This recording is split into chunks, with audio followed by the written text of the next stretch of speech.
Let's talk a little bit more about math and math operations. Before we get started with some more sophisticated expressions, let's make sure we understand precedence a little bit and what happens when. So your plus plus and your minus minus, which are your increment and decrement, happen before your standard multiplication and division and modulus, and then after your standard multiplication, division, and modulus, you have your addition and subtraction.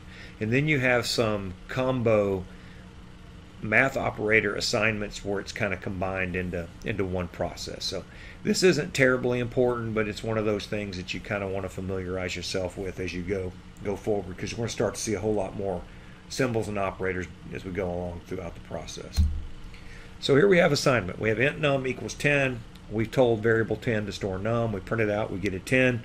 And then we come along and we add 5 to num and put it back in num, and so you get 15. And then on the next line we have 7 plus 10 times 2. Multiplication happens before division, so it does the 10 times 2 first, gets 20, adds the 7, and ends up with 27. Now we're going to incorporate some of these shortcut operators. When I have num times equals 2, that is equivalent to num equals num times 2. And from the prior slide, we know that num is 27. So basically 27 times 2 is 54. We store the 54 in num. On the next line, now we're going to take 54 and we're going to divide it by 5.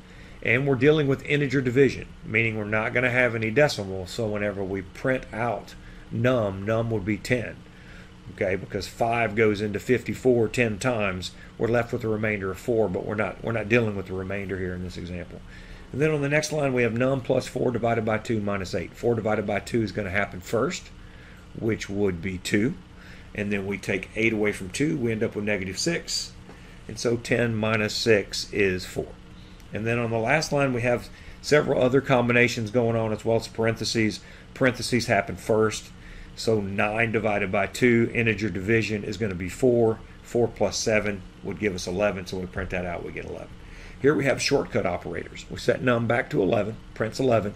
Plus plus means it increments it by 1, we get 12. Minus minus decrements it by 1, we get 11. And then we increment it by 1 again, we get back to 12. These are some compound assignment operators, is what we were just looking at a few minutes ago as well. Here we're plus equaling 3, so that's equivalent to num equals num plus 3. We get 14, and then we're doing the combo mod. So 14 mod 3. 3 goes into 14 4 times. We're left with the remainder of 2. And then we take 2, we multiply it by 5. We understand how this works. Okay, let's look at some expressions where we have some shortcut operators and we have some of this operator precedent stuff in action so we can see how this works. So when we start getting into these plus equals and times equals, we are really stepping it up. I mean, this is getting big time. So just be prepared that you're really getting into the sophisticated realm with this stuff. So in this example, we have num equals 10. We could change this to whatever we wanted to make sure we understood how it works. We'll just leave it at 10. We add 5 to it. So if you look down at the bottom, we made it 10. We printed 10. We added 5 to it. We got 15. And then in the next example, we have 7 plus 10 times 2. The 10 times 2 is going to happen first because the plus, or the multiplication operator in terms of order of precedence, comes before addition. So it does 10 times 2, then adds 7 to it and ends up with 27.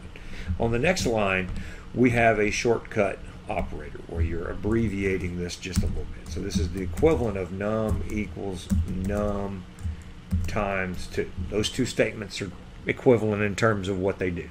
So that takes you 27, multiplies it by 2, you get 54. Keep going down, the num divided equals 5. The equivalent of that is num equals num divided by 5. So it's going to take your 54 divided by 5, because we're doing integer division, you get 10. You would have a remainder of 4, but we're not dealing with that just yet.